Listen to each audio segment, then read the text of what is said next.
বিশ্বকবি রবীন্দ্রনাথ ঠাকুরের একটি বিখ্যাত ছোট্ট কবিতা আজ আমি পাঠ করে শোনাব। কবিতা আমি তার 17 বছরের জানা শুরু করছি। কত আসা যাওয়া, কত দেখা দেখি, কত বলা বলি, তারই আশেপাশে কত স্বপ্ন, কত অনুমান, কত ইশারা, তার সঙ্গে সঙ্গে কখনো বা ভোরের ভাঙা ঘুমে শুকতারার আলো, কখনো বা আষাঢ়ের ভর সন্ধ্যায় চ্যামেলি ফুলের গন্ধ, কখনো বা বসন্তের শেষ প্রহরে ক্লান্ত নহবতের পিলু বাড়োয়া। 17 বছর ধরে এই সব গাথা পড়েছিল তার মনে, আর তার সঙ্গে মিলিয়ে সে আমার নাম ধরে ডাকত ওই নামে।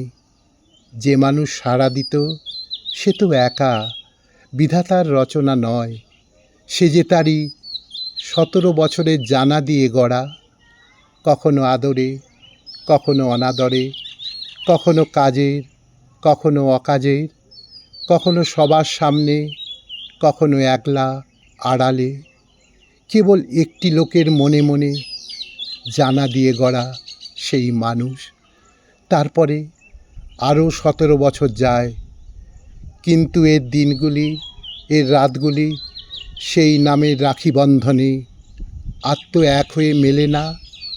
এরা ছড়িয়ে পড়ে, তাই এরা রোজ আমাকে জিজ্ঞাসা করে, আমরা থাকবো কোথায়, আমাদের ডেকে নিয়ে ঘিরে রাখবে কে? আমি তার কোনো জবাব দিতে পারিনি, চুপ করে বসে থাকি আর ভাবি। আর ওরা বাতাসে উড়ে চলে যায়, বলে আমরা খুঁজতে বেরোলাম। কাকে কাকে সে এরা জানে না। তাই কখনো যায় এদিকে, কখনো যায় ওদিকে, সন্ধ্যাবেলাকার খাপছাড়া মেঘের মতো অন্ধকারে পাড়ি দেয়, আর দেখতে পাইনি। অন্ধকারে পাড়ি দেয়, আর দেখতে পাইনি।